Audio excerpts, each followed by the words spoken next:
Ayan. Okay, so ang pinag-uusapan natin, yung tungkol sa kaligtasan, di ba?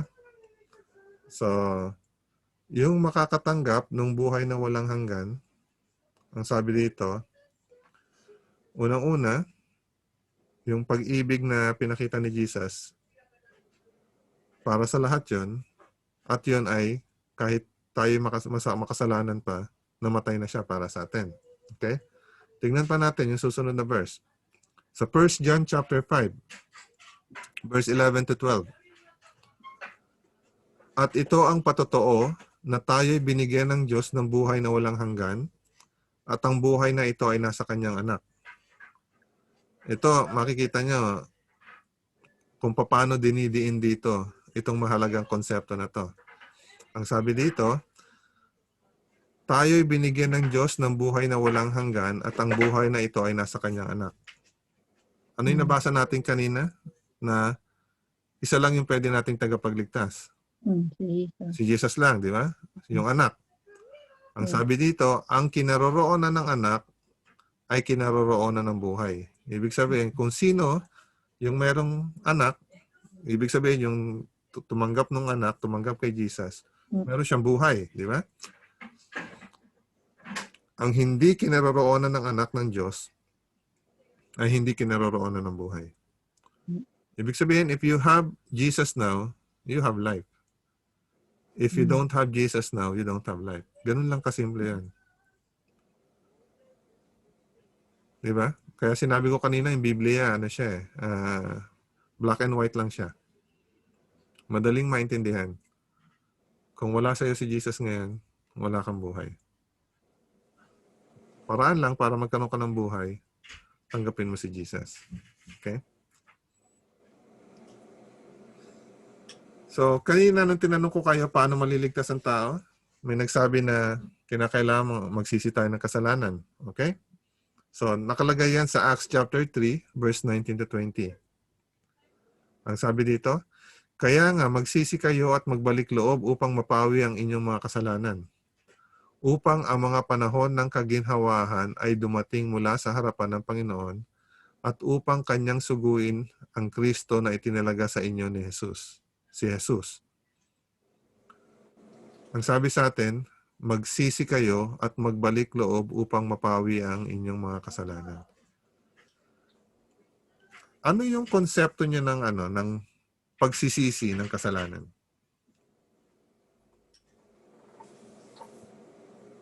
Yung mga nagawa mong mali ay huwag mo nang uulitin pa kung pinagsisihan mo na siya. So yung ginawa mong mali, hindi mo na siya gagawin. Okay. Eh kung halimbawa yung maling ginawa mo is nagnakaw ka ng pera sa isang tao, nakilala mo naman, di ba? So, sapat na ba na sinabi mo, ay sorry, ninakaw ko yung pera mo? Sorry ka sa kanya, sorry ka rin sa taas, sa kay G. Kinakailangan ba natin ibalik yung ninakaw natin? Oh, syempre. Ibalik. Syempre. So sa Biblia, merong konsepto ng tinatawag na restitution. Ano? So makita natin yan. Si Zacchaeus, kilala niyo si Zacchaeus? Isa siyang tax collector, di ba? At yung mga tax collector kasi kilala sila na, na mga corrupt. Ibig sabihin, pag nangsingil ng buwis, may patong. So, lalong-lalo na nung panahon nila Jesus, ano? Kaya yung mga tax collector, hate na hate ng mga tao yan. Nung nakilala ni Zacchaeus si Jesus, pinagsisihan ni Zacchaeus yung kanyang ginawang kasalanan. Ang sabi niya, para patunayan na siya ay nagsisisi sa kanyang kasalanan, ibabalik niya yung mga ninakaw niya at meron pang patong, di ba? Hindi ko matandaan kung 4 times, sabi niya. Kung ano man yung kanyang siningil na sobra-sobra, ibabalik niya ng 4 na beses. So, yun yung tunay na pagsisisi ng kasalanan. Kaya isipin niyo, kung yung tunay na pagsisisi, actually mahirap siya. Nasubukan niyo ng tanggapin yung inyong kasalanan at nagsisi ka kung sa kaibigan mo ginawa yan. Yes. Madali bang gawin? Mahirap. Sakit. Right lang yun. Mahirap gawin.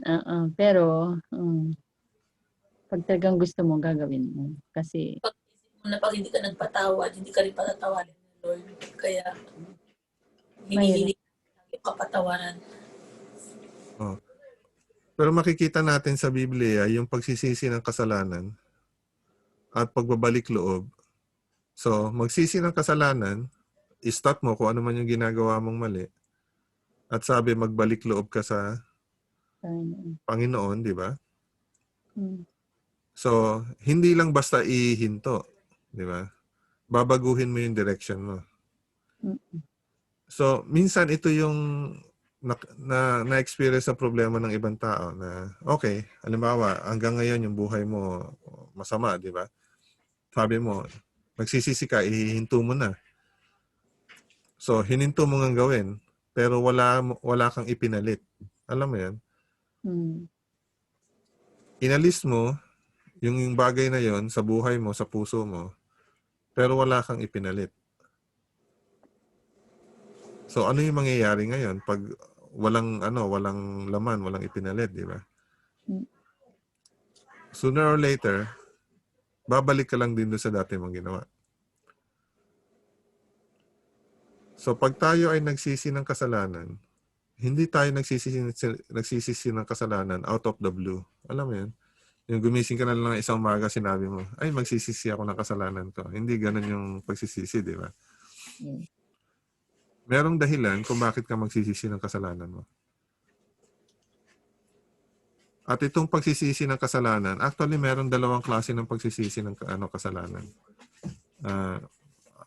Alam niyo yan, na may dalawang klase ng pagsisisi. May isang pagsisisi na patungo sa buhay. Merong isang pagsisisi na patungo sa kamatayan. Just tignan nyo na lang yung di ba, nung hinuli si Jesus, di ba? Pinahirapan muna siya bago siya ipako sa krus. May dalawang tao na involved na halos pareho yung experience nila. Una is si Judas, yung nagkanulo kay Jesus, di ba? Tapos yung pangalawa si Pedro, si Peter, na itinakwil. Ano bang word doon? I-deny niya si Jesus. Pinagkaila. So, ayun, pinagkaila. Nung tinatanong, may nakakita sa kanya, uy, hindi ba kasama ka ni Jesus na palakad-lakad dati dyan? Isa ka sa mga apostles niya? Sabi ni Peter, hindi totoo yun. Nakatatlong beses pa, di ba? So, si Judas at si Peter, pareho sila nagkasala. At nung nahuli si Jesus, nung nasa kamay na siya nung mga religious leaders, tapos ibinigay siya kay Poncio Pilato, nagsisi yung dalawa. Si Judas nagsisi, tapos anong ginawa niya pagkatapos niya magsisi? Nagpakamatay, di ba? Kasi hindi niya matanggap yung yung nagawa niya. Si Peter nagsisi din, pero anong ginawa ni Peter? Kinalat niya yung mga salita ng Diyos, nag-preach siya sa saan-saan. Si Peter nagsisi at nagbalik loob. Oo, nagbalik. Yan yung malaking diferensya nila ni Judas. Si Judas nagsisi pero hindi siya nagbalik loob. Kaya lang siya nagsisi kasi natatakot siya doon sa resulta ng ginawa niya. Alam niyo, ang tao pwede rin magsisi dahil doon sa consequence na ginawa niya. Halimbawa, nandudukot ka ng pera sa kumpanya. At tapos, nabuko ka. At sinabi mo, ay, nagsisisi ako sa kasalanan ko. Bakit ka nagsisisi? Kasi Posible nahuli siya. dahil natatakot ka doon sa consequence na ginawa mo kasi nabuko di ba? Eh kung hindi ka nabuko, magsisisi ka ba? Papatuloy. Patuloy niyang gagawin niya. Di ba? So, yun yung pagsisisi na hindi kailangan natin, di ba? Mm. Yung pagsisisi na kailangan natin, hininto mo yung ginagawa mo, kung may kinakailangan kang ibalik, ibalik mo, at magbalik loob ka sa Panginoon. Kaya ka nagsisi dahil nakita mo mali yung ginagawa mo ayon sa sinasabi sa iyo ng Panginoon. Okay? So, ito rin yung pagsisisi na kailangan natin para hindi yung pagsisisi natin, alam mo yun, every week, pareho lang yung pinagsisisihan mo. Mm. So, last week, nagsisi ka dahil meron kang chinismis. Humingi ka ng tawad. The following week, nagdasal ka uli, yun na naman yung iyong pinagsisisihan. Chinismis na naman yung kaibigan mo o kaya yung kapitbahay mo. Chismis pa rin. Minsan, advance pa nga yung pagsisisi natin. God, patawarin mo ako kasi next week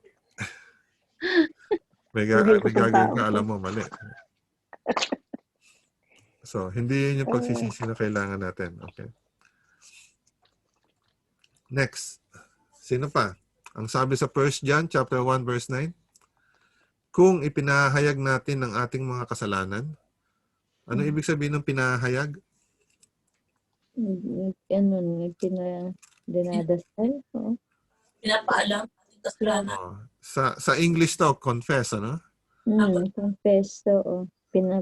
Ipinapahayag, sinasabi, di ba? Panalangin. Hingi ng tao. Kung ipinahayag natin ang ating mga kasalanan, siya ay tapat. Siya, ibig sabihin si Jesus, ano? Mm-mm. Siya ay tapat at banal na magpapatawad sa ating mga kasalanan at tayo'y lilinisin sa lahat ng kalikuan. Napansin nyo dito yung nakasulat dito? Dalawa itong nakasulat eh. Magpapatawad sa ating mga kasalanan. Isa, di ba? Yung pangalawa niyang gagawin, lilinisin sa lahat ng kalikuan. So, kanina, nasabi ko sa inyo yung every week, pareho yung kanyang hinihingi ng tawad. Ang hinihingi niya lang doon, tawad. Hindi paglilinis. Si Jesus, hindi lang pagpapatawad yung ibibigay sa'yo. Kasama doon sa ibibigay niya sa'yo, kapag ikaw ay humingi ng tawad, yung kalakasan para hindi mo na gawin yung mali na yan. Yun yung tinatawag nating lilinisin sa lahat ng kalikuan. So, alam ko, familiar tayo dun sa, alam niyo yung kasabihan na lagi natin ginagamit? Ako ay tao lamang. Yan. Pasensya na, ako ay isang tao lamang. Ano ibig sabihin natin pag ganun? Parang tanggapin mo na lang yung pagkakamali ko. Kung ganito talaga makasalanan. Parang gano'n. Tiisin mo yung kasalanan ko. Kahit sa gusto mo. Meron akong question sa inyo. Sabihin niyo sa akin kung anong iniisip niyo na. Posible ba na ang tao na ito yung kasalanan ginagawa mo ngayon, posible ba na maihinto niya yung kasalanan na yun pag siya ay humingi ng tulong sa Diyos? Opo. Oo, mahinto. Talaga naniniwala kayo doon? Ang pipilitin Oo. niya. Oo. Naniniwala. Gawin niya sa... Wala ka naman magawa kung hindi galing sa Panginoon eh. Kung sarili mo lang, hindi pwede. Oo, sarili. Hindi kaya. Dasal mo talaga. Bakit kayo naniniwala na posible na hindi niyo nagawin yung kasalanan ginagawa niya dati? Dahil na ba pwede tayong baguhin sa ating mga pagkakasala? Nasa promise siya ng Panginoon eh. Oo, ang Diyos kasi ang nangako, di ba? Ang sabi niya dito, tayo lilinisin sa lahat. Yung word na lahat. Sa lahat ng kalikuan. So kung hindi tayo maniniwala, ibig sabihin wala tayong pananampalataya sa Diyos. At kung tayo walang pananampalataya sa Diyos, ang sabi is, ikaw ay maliligtas sa pamagitan ng biyaya ng Diyos Sa pamagitan ng pananampalataya. So, Amen. nakuha niyo yung relationship nun. Mm. So, kaya tayo maliligtas sa biyaya ng Panginoon sa pamagitan ng pananampalataya. Pero kinakailangan manampalataya ka sa pangako ng Panginoon. Okay? Kasi kung hindi tayo maniniwala sa pangako ng Diyos, ibig sabihin wala kang pananampalataya. Mahirap maligtas yung taong walang pananampalataya. Okay? So, let's go sa Ephesians 2, 8-9. Last time na pinag-aralan natin ito, sabi ko, ito dapat yung ating memory verse. Ito yung dapat nating tandaan. Sapagkat sa biyaya kayo'y naligtas. Ano yung biyaya? Grace. Ha? Pray. Blessings? Grace. Blessings ba yun? Grace. Grace pala. Ayan, si Nels nagtaas ng kamay. May question si Nels. Magandang gabi po, Sir Ronald. Ay, yung question ko po, na-brought up lang din siya dun sa parang Bible study namin kasi pinag-aaralan namin yung life ni Jesus. Tapos, kasi po, before talaga nag-start ng ministry si Jesus, which is, di ba, parang 33 years old siya, or 30 plus, prior to, parang wala talagang account detailed, except dun ata sa, nung boy siya, parang nagturo siya sa temple. Pero kasi pinag-iisipan po namin, just like po yung mga anak natin, di ba? Pag, say, bata sila, yung tendency nila to be selfish, and na-establish natin na si Jesus, siya yung nag-iisang tao na wala talagang kasalanan. So, naisip po namin, di ba, pag mga bata, yun, parang selfish in nature sila na, parang kung ano yung gusto nila, yun talaga. So, naisip po, kung si Jesus ba, nung maliit siya, parang nag-undergo din siya ng ganong stage na Magkasali. yung parang bata. Oo, yung parang ganun. Mapapansin natin sa Biblia nga, no? Ang merong lang nakalagay is simula nung pinanganak siya hanggang mag 12 years old siya. Tapos mula 12 years old, ang sumunod na pinakita is nung 30 years old siya. Kasi sa Hebrew culture, lalong-lalo na yung mga magkakaroon ng paglilingkod sa sanctuaryo, nagkakaroon na sila ng anointing pagdating nila ng 30 years old. So marami sa buhay ni Jesus, yung ilan doon, hindi niya naman kinakailangan gawin. Pero pag nung tinanong siya, halimbawa, nung binaptize siya, di ba, nung binaptize siya ni John, sabi ni John, hindi ako karapat-dapat na i-baptize ka, dapat nga ako yung i-baptize mo. Kasi isa sa dahilan ng baptism is para hugasan yung kasalanan, di ba? Ano yung huhugasan mo kay Jesus? Wala naman siyang kasalanan. Kasi malinaw naman na sinabi sa Biblia, di ba? Sa Hebrews kanina, binasa natin, na si Jesus is, although nagkatawan tao siya, wala siyang kasalanan. Perfect. So, kung paniniwalaan natin, yung binasa natin kanina sa Hebrews, na siya yung pinakapunong pari natin na walang sala, ibig sabihin, wala siyang kasalanan kahit na nung bata siya. At posible na yung bata is hindi dumaan doon sa pagiging makulit. Alam mo yan? Ito yung isa sa tingin ko na mentality nating mga tao na ina-accept natin na, alam mo, may anak ka. Tapos sabi mo, yung anak natin between 0 to 2 years old, between 1 to 2 years old, yan yung terrible 2, di ba? Bakit nila sinabing terrible 2? Kasi yun yung edad na makulit. Di ba? Tapos pag naging toddler, sasabihin mo, kasi yun talaga yung stage niya. Unawain mo na lang kasi magiging malikot talaga yan, di ba? Tapos pagdating ng teenager, sasabihin natin, kasi nasa teenage years siya, so expected na magiging rebellious siya, di ba? Pabayaan mo lang kasi babalik din naman yan. Pagdating sa young adult, sasabihin mo, yan talaga yung stage ng mga yan na naghaharap ng independence, na gusto nila, sila yung masusunod. intindihin na lang natin. Nung naging young adult, nag-asawa, kasi ganyan talaga, nag-a-adjust sa buhay. Unawain na lang natin. So, anong nangyayari sa atin? Walang pagbabago. So, ikinokondisyon natin yung sarili natin na yung tao is Ganun gagawa talaga. ng masama, di ba? Mhm. Mhm. Pero pag tinignan natin yung pangako sa atin sa Bible, actually, posible na pag yung magulang, nagawa niya yung dapat niyang gawin ayon sa nakasulat sa Biblia, Mhm. posible na kahit yung bata, hindi maging makulit. Mhm. Kahit halimbawa sa ito sa simbahan natin, di ba, sa TIC. Isipin natin, sabi natin, napakalaking challenge na yung mga maliliit na bata, dadali mo sa simbahan, tapos pag divine worship, hindi magiging malikot.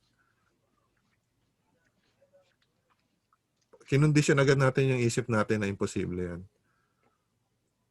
Mhm. Pero imposible nga ba talaga yan? Hindi. So kung paniniwalaan natin yung nakasulat sa Bible, na sinabi si Jesus daw is walang kasalanan, at take na natin yung tradition ng mga Hebrews na yung age of reason.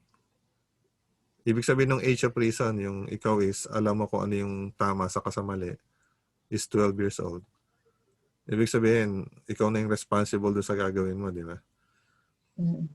So, dapat paniwalaan natin na si Jesus, kahit nung bata siya, hindi siya nagkasala. Mhm. So, minabuti siguro ng Biblia na yung importanteng, kasi sa Matthew yata sinabi doon nung 12 years old siya na siya ay lumaki at nagbigay ng kagalakan sa mga tao sa paligid niya at sa paningin ng Diyos. Na siya ay lumago sa physical, spiritual at social na aspeto, di ba? So, ibig sabihin, kahit yung Diyos Ama nagalak, di ba? Yung mga tao sa paligid niya nagalak. So, yung mga ganong cue na nakasulat sa Biblia, saka yung nakalagay sa Hebrews kanina, sasabihin natin na si Jesus, simula nung bata, dumaan siya dun sa pagiging bata, teenager, di ba, young adult, hanggang maging 30 years old siya, na hindi siya nagkasala.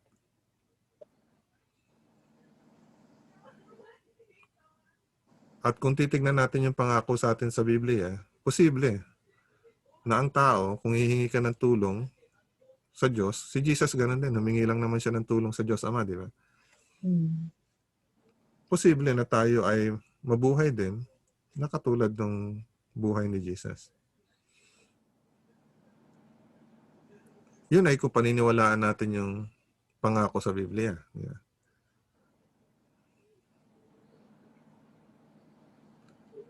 So, Nels, yun yung sagot ko dun sa question mo. Naniniwala ako na si Jesus, although dumaan siya dun sa lahat ng stages sa buhay ng tao, hindi siya nagkasala.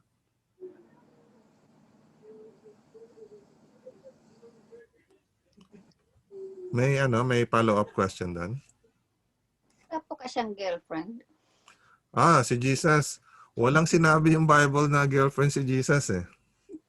Although may mga lumalabas na theory, di ba? Ewan ko kung napanood niyo yung yung Yun po.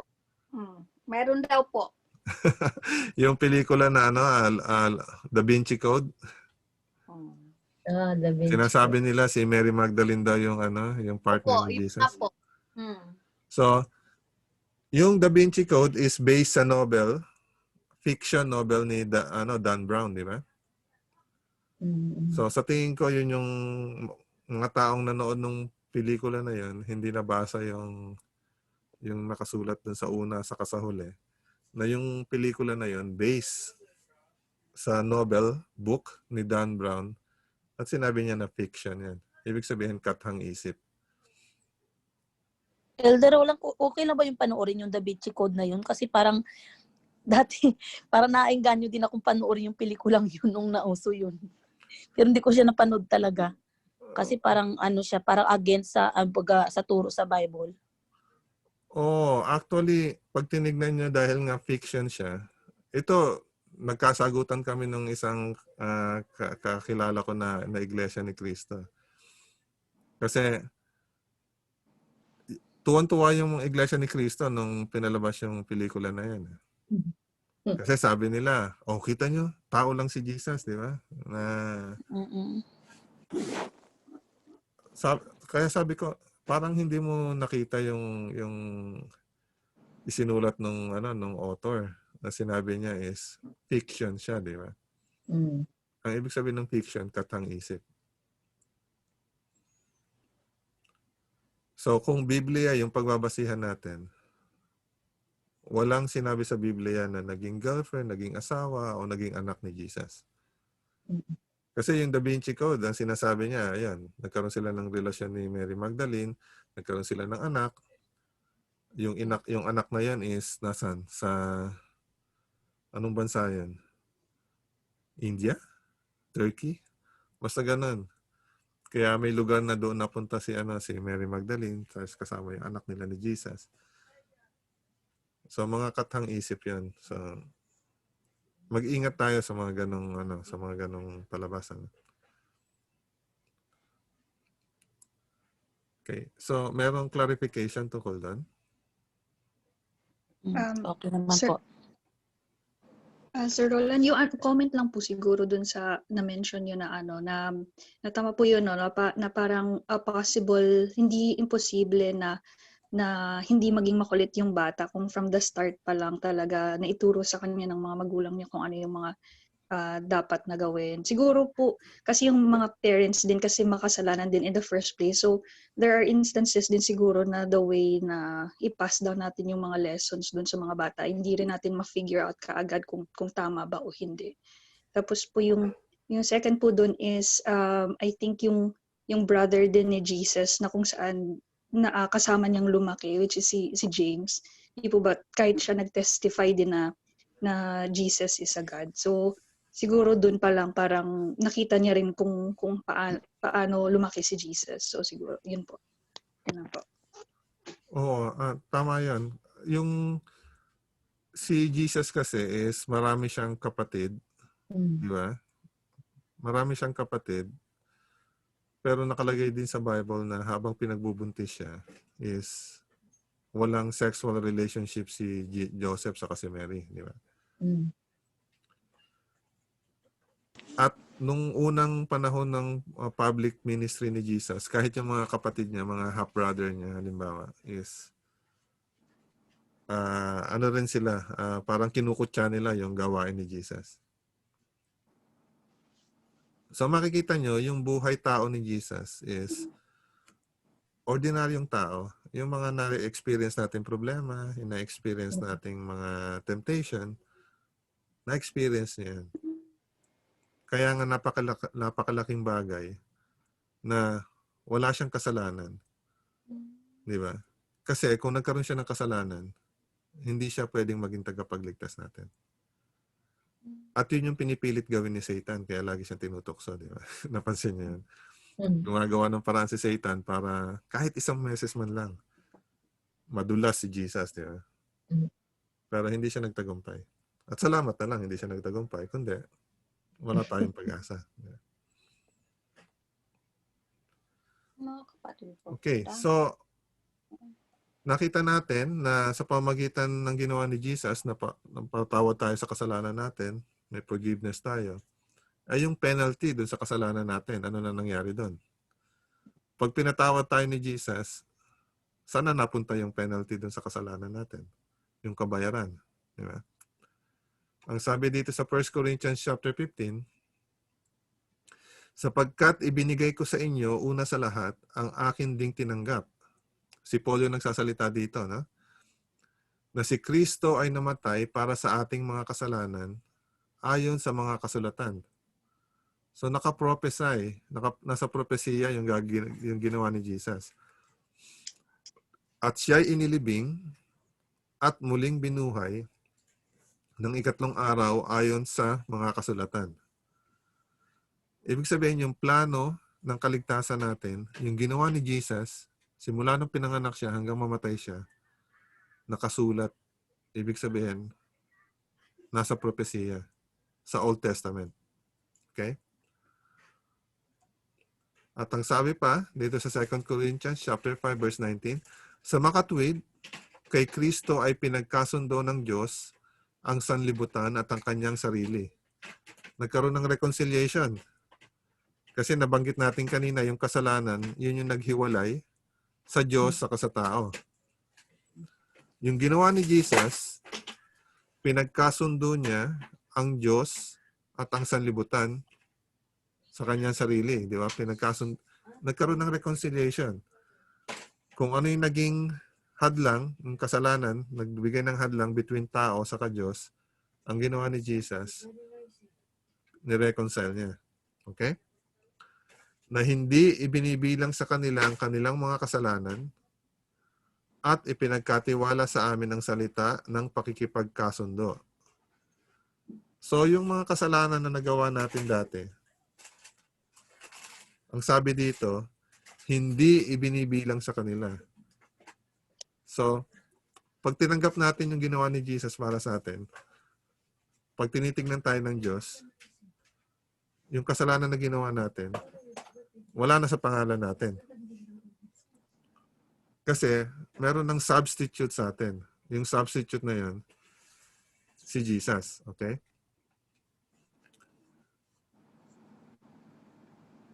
Ito, may tanong na naman. Sabi dito sa chatroom. Si Jesus ba bilang tao has the propensity to sin or capable to commit sin? So, ang tanong dito, si Jesus ba nung nagkatawang tao, siya ay may kakayahang magkasala? Posible ba na magkasala siya? So, yung word na propensity is medyo malalim yun. Kailangan nating i-describe yun. Kasi itong word na propensity is, alam ko, naging malalim yung discussion namin dati dito sa simbahan. Ano? So, ang tao, tayo, di ba? Nung pinanganak tayo, meron tayong inclination. Ibig sabihin, yung katawan natin, parang minamagnet sa kasalanan. Nakaka-identify kayo na. Pag ang tao, pinabayaan mo lang na ganyan, pamimiliin mo, masama, mabuti, mas inclined siyang gumawa ng masama.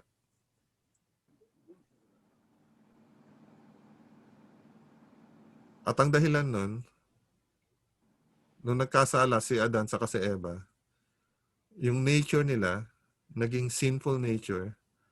Kaya nung pinanganak ang tao, namana natin yung nature na yan.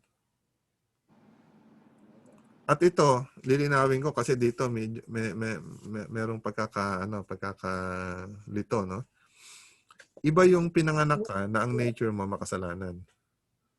Pero wala ka pang ginagawang kasalanan, di ba? Kasi sa ibang pananampalataya, kaya sila nagbabaptize ng sanggol, meron silang tinatawag na original sin. Alam niyo yung konsepto ng original sin?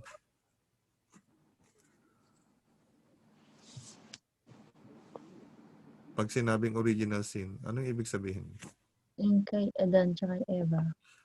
Yung kasalanan ni Eva sa ni Adan. Yes. Na pag ikaw pinanganak ka, ikaw din meron kang original sin.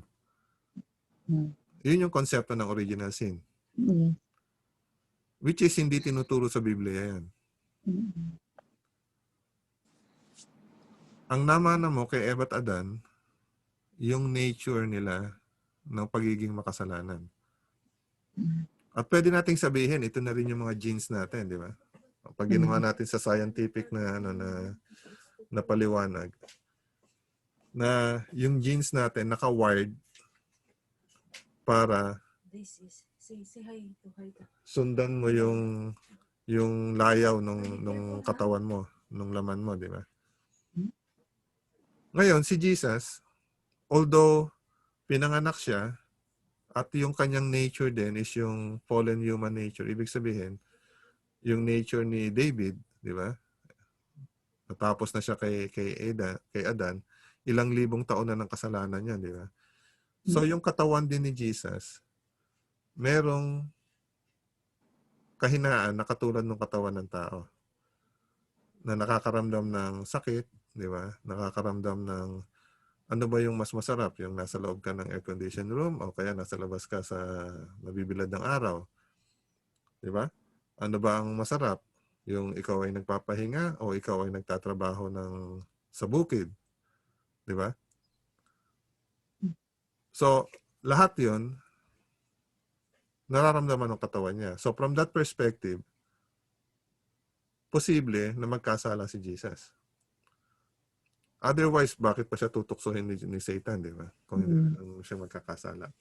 Kaya nga tinawag na siya ay tinempt din sa lahat ng bagay na tayo mga tao na-experience natin.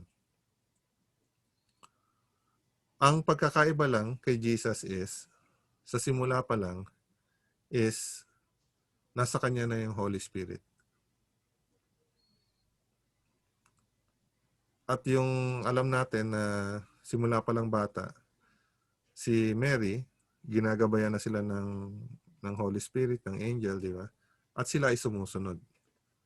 So from that perspective, yung tinatawag nating propensity to sin, alam mo yon, yung isip mo na ang gusto mo lang talagang gawin is kasamaan. Si Jesus wala nun. Yun yung tinatawag nating propensity, di ba? Yung ang inclination mo gumawa ng masama. Pero kung ang pag-uusapan natin is yung kahinaan ng katawan ng tao, meron din si Jesus nun. So, nasagot ko kaya yung tanong na medyo kasi technical yung word na ginamit propensity. Diba? So, mahalaga kasi itong topic na to dun sa mga, lalo na sa mga theological studies na pinag-uusapan nila. Ano bang nature yung meron si Jesus nung pinagkatawan tao siya? Yung before nagkasala sa Eva at Adan o after nagkasala sila? Kasi sinasabi nila, kaya naman walang kasalanan si Jesus kasi nature niya yung before nung fall. Pero hindi totoo yan. Kasi ang nakalagay sa Biblia, yung nature niya is katulad ng nature ni David. Diba? Si David is, alam natin, ilang henerasyon na pagkatapos ni Adan sa ni Eva. Okay? So, kung ano man yung power na available kay Jesus nung nabubuhay siya, ibig sabihin, tulong sa kanya ng Diyos, ng Holy Spirit, yun din yung power na available sa atin. Merong clarification doon sa pinag-usapan natin ngayon?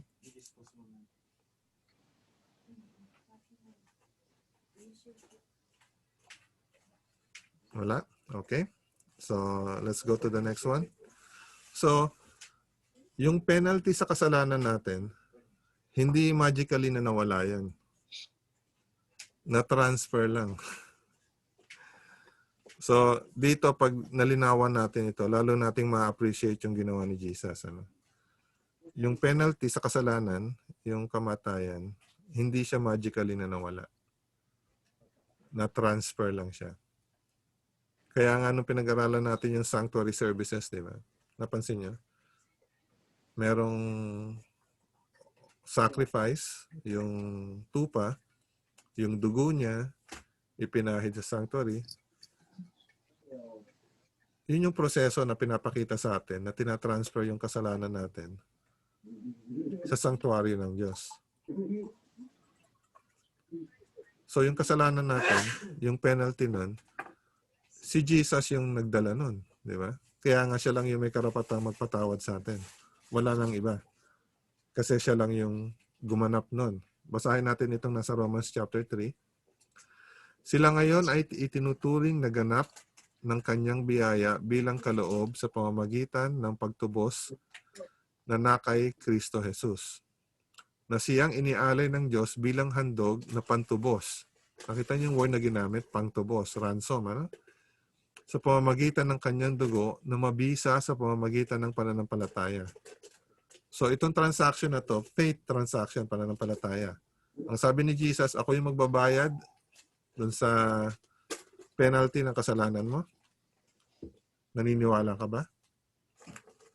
at sinabi mo, oo, tinatanggap ko, ikaw yung tutubos sa akin, ikaw yung magiging tagapagligtas ko, ikaw ang magiging Panginoon ko.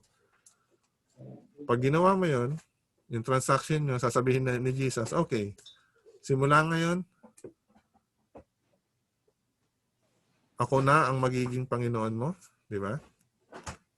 At yung bayad sa kasalanan mo, ako na ang gagawa nun. At simula nun, yung buhay mo, si Jesus na yung mabubuhay para sa'yo. Kasi hindi natatapos lang yun doon sa pinatawad ka. Kasi after nun, tuloy-tuloy pa rin yung buhay mo, di ba? Kaya sabi kanina sa 1 John chapter 1, verse 9, tutulungan ka rin niyang linisin ang lahat ng kalikuan. Okay? Kaya sabi dito, pantubos ng kanyang dugo na mabisa sa pamamagitan ng pananampalataya. Ito ay kanyang ginawa upang maipakita ang pagiging matuwid ng Diyos. Sapagkat sa kanyang banal na pagtitiis ay kanyang pinalampas ang mga kasalanang nagawa sa nakaraan. So, it doesn't matter kung gaano karami ang kasalanan mo nung nakaraan. Walang problema yan sa Diyos. Ang mahalaga, yung ngayon, sa kayong hinaharap. Okay? Kaya sinabi ko kanina, walang diferensya kung isa o 100 yung nagawa mong kasalanan.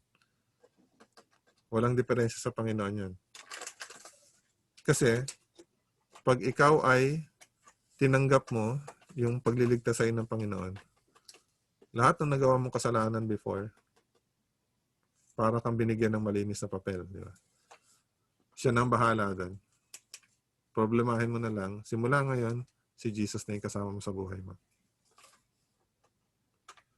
So, nakita niyo kung gaano kasimple yung ano dito, yung tinatawag nating faith transaction, di ba? Maliwanag lang siya eh. Hindi ka niya hihilingan na maligo ka muna, maglinis ka muna, pag malinis ka na, saka ka bumalik sa akin. Hindi. Ang sabi niya, makasalanan ka ngayon? Gusto mo ba na tulungan kita? Gusto mo bang ako ang iyong maging tagapagligtas? Pag sumabi niya, oo, gusto ko, yun na yung transaction niya. Yun yung tinatawag na pananampalataya. Okay? Ang sabi sa 1 John chapter 2, verse 2, siya ang kabayaran para sa ating mga kasalanan. Ayan, laging ginagamit yung word na yan, kabayaran, di ba? So, may kinakailangan talaga magbayad eh. Walang walang lusot yung penalty ng sin. Siya ang kabayaran para sa ating mga kasalanan at hindi lamang para sa atin, kundi para din sa kasalanan ng buong sanlibutan. So, ang ginawa ni Jesus para sa buong sanlibutan. Kaya lagi natin sinasabi, lahat tayo equal pagdating sa sitwasyon natin sa kaligtasan. At ang solusyon ni Jesus, pare-pareho din para sa bawat isa sa atin. So from this, masasabi natin, lahat nga tayo equal. Walang mayaman, walang mahirap, walang lalaki, walang babae, di ba? Walang Pilipino, walang Hapon, walang Amerikano. Kasi pare-pareho tayo makasalanan. Isa lang yung solusyon natin sa sitwasyon natin.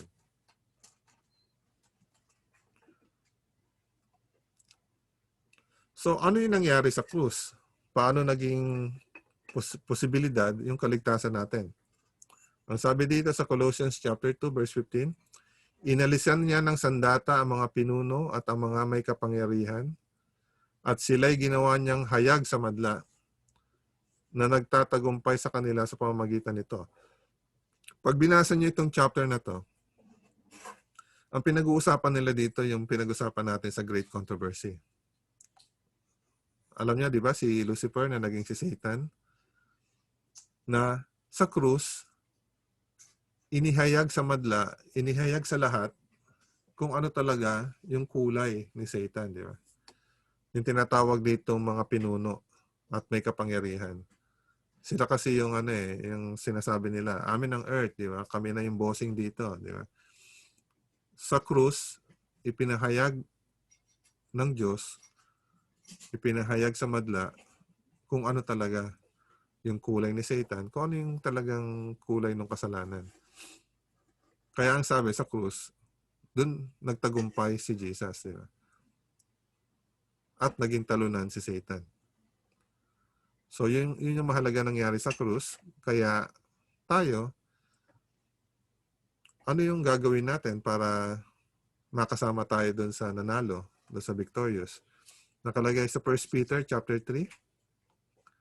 At ang bautismo na siyang kalarawan nito ang nagliligtas sa inyo ngayon, hindi sa pag-aalis ng karumihan ng laman, kundi bilang paghiling sa Diyos ng isang malinis na budhi sa pamamagitan ng muling pagkabuhay ni Hesukristo, na umakyat sa langit at nasa kanan ng Diyos, na ipinasakop sa Kanya ang mga anghel, ang mga kapamahalan at ang mga kapangyarihan. Kasi dito sa chapter nito, parang ikino-compare. Nung panahon ni Abraham, di ba, yung nagkaroon sila ng covenant, ang sign nila is yung circumcision. Alam niyo, pag circumcision, di ba, tinatanggal yung kapiraso ng balat, di ba? So, sa Christian ngayon, hindi yung circumcision ang ginagawa. Hindi karumihan ng laman, kundi bilang paghiling sa Diyos, isang malinis na budhi. So, sa puso, di ba? Ang pinag-uusapan dito yung sa puso. Okay? At pag tayo tinanggap natin si Jesus, anong pagbabago yung mangyayari sa buhay natin? Ang sabi sa 2 Corinthians chapter 5 verse 17, kaya't kung sino man ay na kay Kristo, ang sabi dito, siya ay bagong nilalang. Ang mga lumang bagay ay lumipas na, tingnan nyo, ang lahat ay naging bago. So pag tinanggap natin si Kristo, kaya nagkakaroon tayo ng malinis na papel uli, di ba? Yung mga dati na nakaraan natin, parang hinugasan na yan, itinapon sa ilalim ng dagat. Kasi, magiging bagong nilalang tayo. At ang lumang bagay ay lumipas na. So, dito mo malalaman kung yung iyong pagtanggap kay Kristo ay tunay, di ba? Yung nagsisi ka sa kasalanan mo at nagbalik loob sa Kanya, kung talagang tunay siya. Kasi, bago ka ng creation. Ewan ko, napansin niyo siguro yan doon sa mga nakikilala niyo na bago naging Kristiyano o bago tinanggap si Jesus na tagapagligtas nila. Kung may pagbabago sa buhay nila.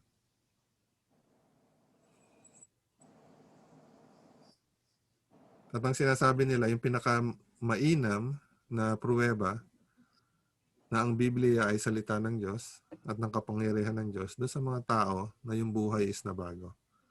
Okay. Alam ko, kung may kilala kayo na mga kaibigan nyo, dati yung mag-uusap kayo, puro mga mura yung narinig mo sa mga salita niya, ang bilis magalit, di ba? Tapos nung nakilala ang Diyos, ibinigay yung kanyang buhay sa Diyos, parang ibang tao na siya. Di ba? So, ito yung ibig sabihin nun. Siya'y bagong nilalang. Yung mga lumang bagay, lumipas na. Tignan nyo, ang lahat ay naging bago. Okay? So, I hope ito yung na-experience natin sa buhay natin nung tinanggap natin si Jesus. No? Ang tanong is, pag ikaw ba ay naging mananampalataya kay Jesus, naging Kristiyano ka, naging anak ka ng Diyos, yung buhay mo ba is talagang better?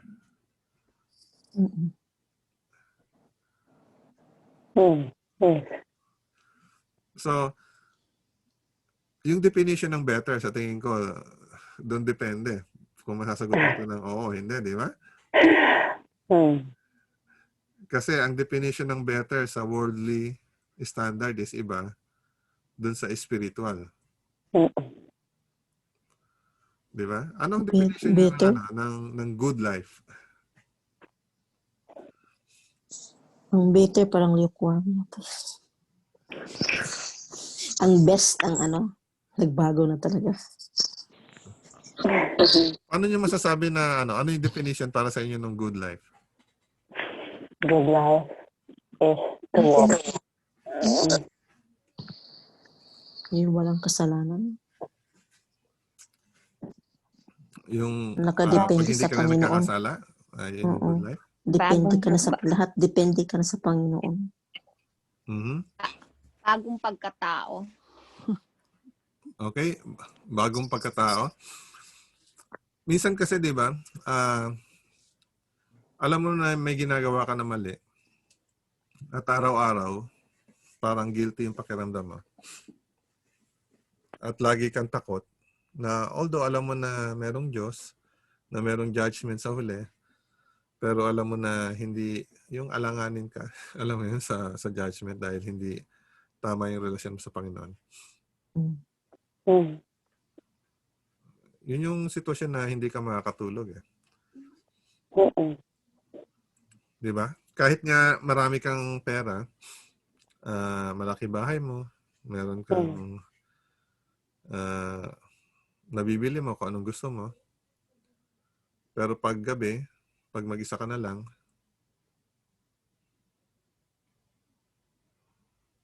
iniisip mo, bakit ganun parang kulang pa rin? Di ba? Ang sabi sa atin sa John 15 verse 11, ang mga bagay na ito ay sinabi ko sa inyo upang ang aking kagalakan ay mapasa inyo at ang inyong kagalakan ay malubos.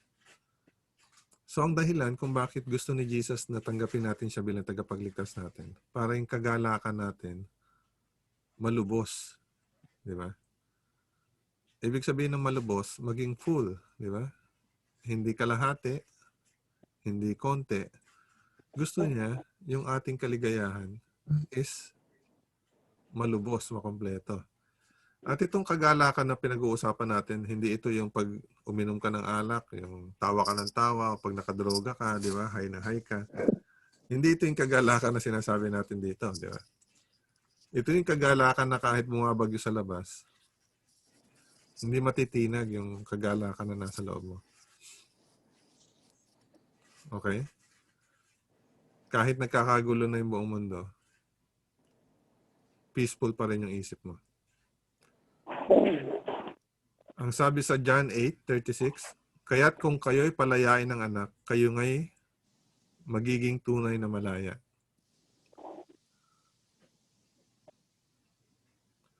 Ano yung pakiramdam ng malaya? Ano yung pakiramdam ng hindi malaya? Di ba? May peace of mind pag malaya ka. Oo, kasi kung ikaw ay, halimbawa kung naniniwala ka sa mga superstition, di ba? Lagi ka may takot. Merong nagsabi sa'yo, na nagalit sa'yo, sabi, isusumpa kita. Ikaw ay gagapang sa hirap at ikaw ay kung anong kamalasan mangyari sa buhay mo. Eh dahil wala yung iyong pananalig sa Diyos, na yung Diyos yung may control ng lahat. May takot ka sa buhay na baka nga magkatotoo yung sumpa sa akin. I mean, maraming tao ganun eh. O kaya may mga bagay sila na kanilang inaalala, di ba? Hindi sila sigurado, ano ba ako, ililigtas ba ako ng Diyos o hindi? Lagi mong inaalala, di ba? Pero pag nakilala mo ang Diyos, nalaman mo ang katotohanan, magiging malaya ka sa mga ganong worry, di ba? Ang sabi sa John chapter 10 verse 10, ako'y pumarito upang sila'y magkaroon ng buhay at magkaroon ito ng may kasaganaan. So again, itong kasaganaan na sinasabi dito, hindi ito yung material prosperity, no? So hindi ang Christianity is yung tinatawag na, ano yung terminology nito? Prosperity gospel. Di ba? Hindi ka magiging alagad ng Diyos para yumaman ka sa pera, hindi. Magiging alagad ka ng Diyos para yumaman ka sa treasure sa heaven. Kasi yung kayamanan dito sa earth, sabi, ano daw? Ano mangyayari sa mga yaman dito sa earth? Wala. Oo. Ano lang, kakalawangin lang yan. Nanakawin lang ng magnanakaw. Yun nga ang problema minsan sa mga kahit matagal na sa pananampalataya kasi may blessings akong natanggap, nakabili ako ng ganito, ganun. Yun ang pagkaintindi nila eh. Oh, hindi naman natin sinasabi na hindi ka bibigyan ng blessings ng Diyos, di ba? So, Material lang. posible na bigyan ka ng material blessings ng Diyos para magamit mo sa gawain niya. Kasi wala namang libre dito sa mundo na to, di ba? Pero more spiritual yata ang ibig sabihin. Yung alin? More on spiritual life. Oh, Ang- so mm. yung mga blessings na matatanggap mo, either spiritual or material, dapat lang naisipin mo yan na ipinagkatiwala sa yan. Again, yung word ipinagkatiwala para gamitin mo sa gawain ng Panginoon. Kung hindi mo yan gagamitin para sa ikabubuti ng iba, ibig sabihin, sa pagsisave ng ibang tao, saan mo siya gagamitin? Para sa sarili mo. So, anong tawag na? So, sa makasarili lang, di ba? So, tandaan nyo yung main attribute ng Panginoon, yung pag-ibig, di ba? Kaya niya ginagawa yung mga bagay dahil sa pag-ibig. Kaya ka lang niya din bibigyan ng blessings. Pag gagamitin mo sa mabuti. Oo, para gamitin mo sa mabuti. At pag sinabi nating mabuti, yun yung Tutulong. pagliligtas ng tao, di ba? Okay. So next thing, can you make yourself do all the things Christians should do? So ito yung iniisip ng ibang tao bago ibigay yung sarili na sa Diyos. Sinasabi nila, handa na ba ako? Di ba? Gagawa ko na ba yung mga kinakailangan kong gawin? Naisip niyo to bago nyo tanggapin sa Diyos? Yes. Naisip ko yan. Di ba? I mean, natural lang to. Halimbawa, lalong-lalo na sa Seventh-day Adventist, sabi nila, napakarami naman bawal, di ba? Hindi pwedeng manigarilyo, hindi pwedeng uminom ng Hirap. alak, di ba? Hindi pwedeng ganito, hindi pwedeng ganyan. Kaya yung iba umuurong eh. Ay, hindi ko kakayanin lahat, kaya hindi ako pwede. Oo, di ba? Sabi So, nalimutan natin na ang basihan lang talaga ng ating paglapit sa Diyos, yung tinatawag na biyaya sa pamamagitan ng pananampalataya. So, yung biyaya na nagbigay sa iyo ng pagpapatawad, yun din yung biyaya na magbibigay sa iyo ng kalakasan. Okay?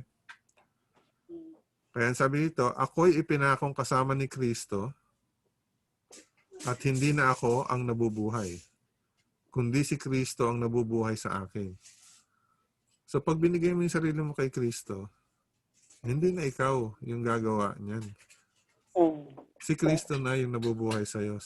Siya na yung gagawa para sa'yo, di ba? At ang buhay na ikinabubuhay ko ngayon sa laman ay ikinabubuhay ko sa pamamagitan ng pananampalataya sa anak. Sa anak ng Diyos na sa akin ay nagmahal at nagbigay ng kanyang sarili dahil sa akin. So ito yung sikreto kung bakit pag ibinigay mo yung sarili mo kay Diyos, yung total surrender, yung takot mo na baka hindi ko magawa yan o kaya baka hindi ko kaya kung ano yung kinakailangan kong gawin.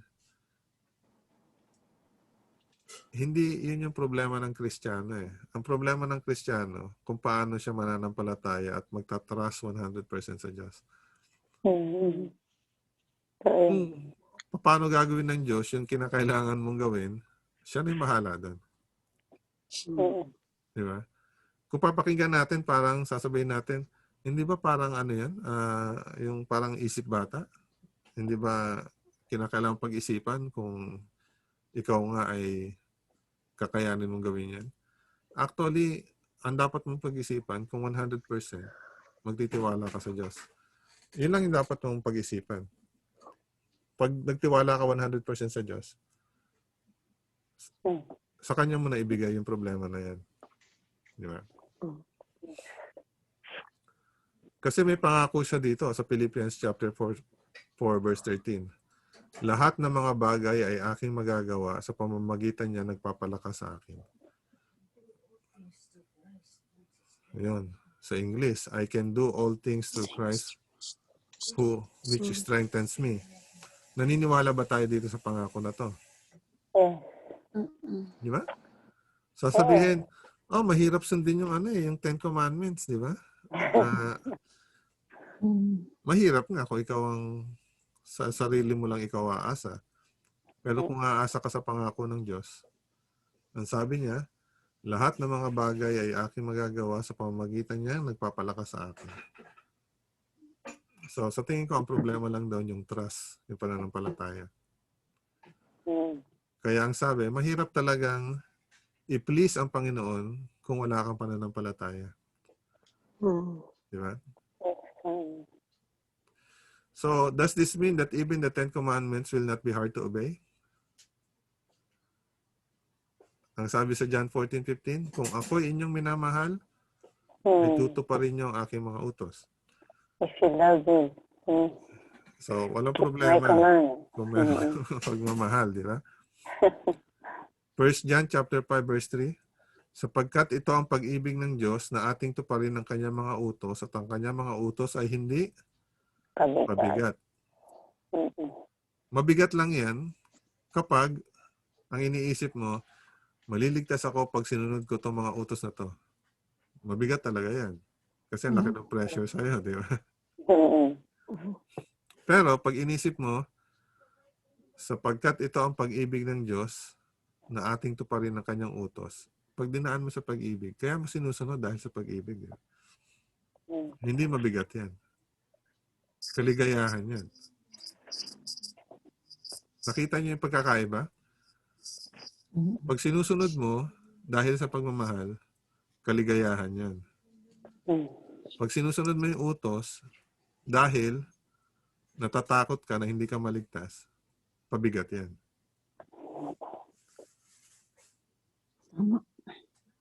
So, may question dito sa napag-usapan natin?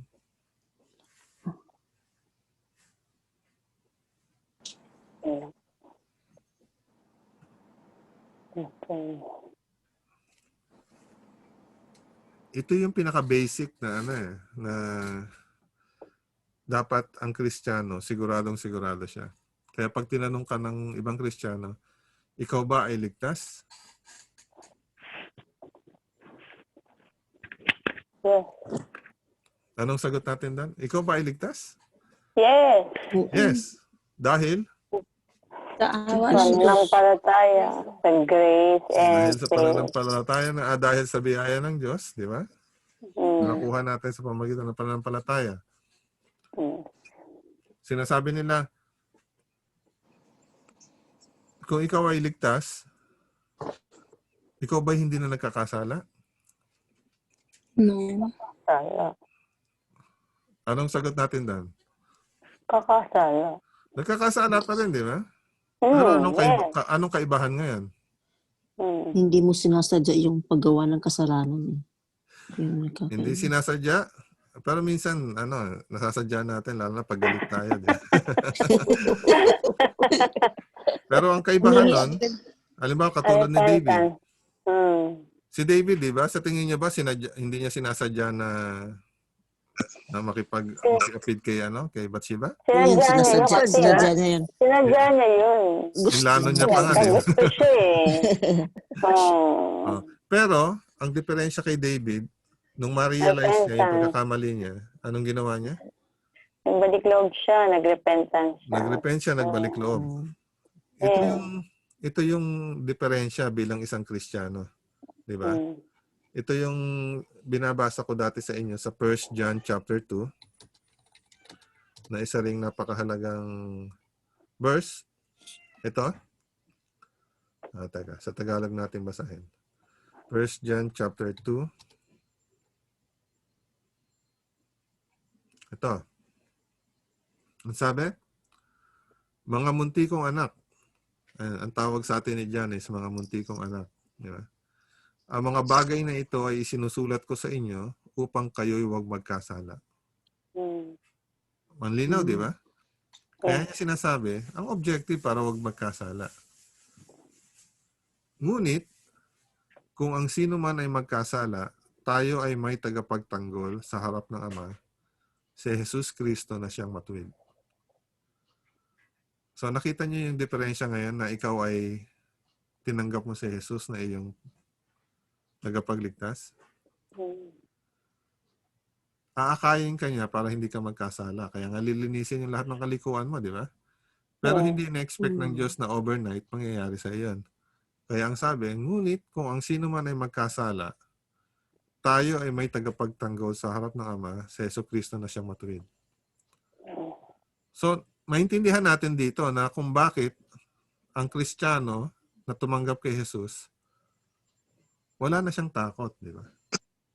Hindi ka natatakot na magkamali, di ba? Hindi ka natatakot na, ay, baka madulas ako, magkasala ako. Hindi ka natatakot. Kasi, meron kang tagapagtanggol sa harap ng Ama. Ito yung diferensya, di ba? So, pag naisip natin to, talagang kung kumpleto yung trust mo sa Panginoon, nagtitiwala ka na siya yung tutulong sa'yo para hindi ka magkasala, siya din yung tutulong sa'yo na pag nagkasala ka, ipagtatanggol ka niya. Di ba? So, nasan yung problema doon?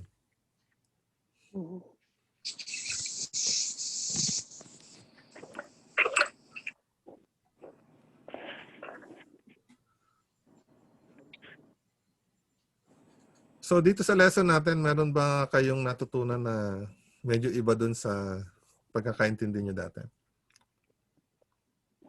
Wala pareho.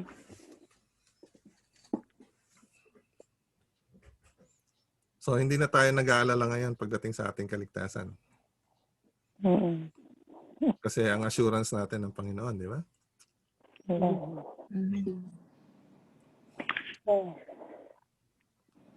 Okay. So, since ang pinag-usapan natin dito is tungkol sa utos, so ngayon na tayo ay mga ligtas na, di ba? Tayo ay mga makasalanan na iniligtas na ng Panginoon. Susunod na alamin natin, okay, ano ba yung gagawin ko, di ba? Ano ba yung gagawin ko para yung sinasabi kong dinala ko na ang pangalan ni Kristo, di ba? Ano ba yung mga kautusan ni Kristo?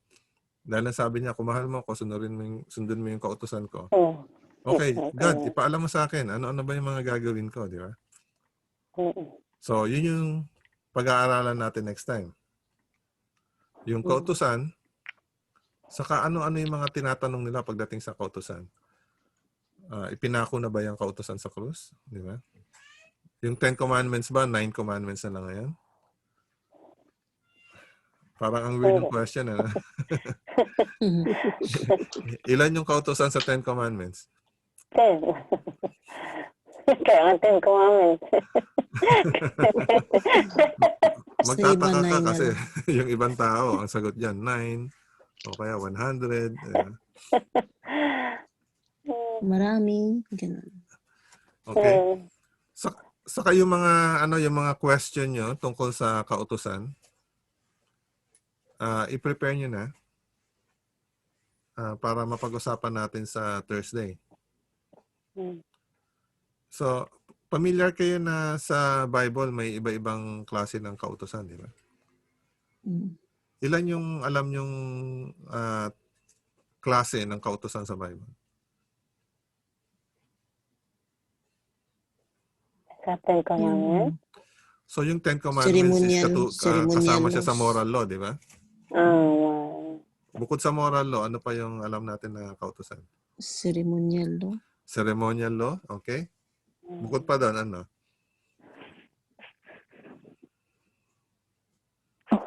Yung law of Moses. Yun yata yan. Yung mga batas ng gobyerno, anong tawag doon? Political law. Political law. Tawag doon, civil law. Yan. Civil law. So, meron tayong civil law, moral law, ceremonial law, ano pa? Yung sa law sa ano? Meron Sa din tayong judge, health sa law, judge, di ano ba? yun? Sa health law. Health law. So, ayun. Pag-aaralan natin yun. Para pag nabasa natin sa Biblia na sa Colossians, o ipinako sa krus. Ano yung ipinako sa krus? O kaya pag sinabi na huwag niyong hayaan na kayo ay ihusga sa pamamagitan ng mga pagkain, inumin, at ang Sabat, huwag daw husgahan eh. Di, okay lang kahit hindi 7th day Sabbath. So, makikita din natin yan. Okay? So, ano pa yung mga ibang tanong nyo tungkol dun sa mga kautusan? Ihanda nyo na siya, no? Para mapag-usapan natin. Okay. Bong, sabi ni Ate Johnny, meron kang tinanong last time sa lesson natin na hindi natin masyado napag-usapan tungkol kay Lucifer.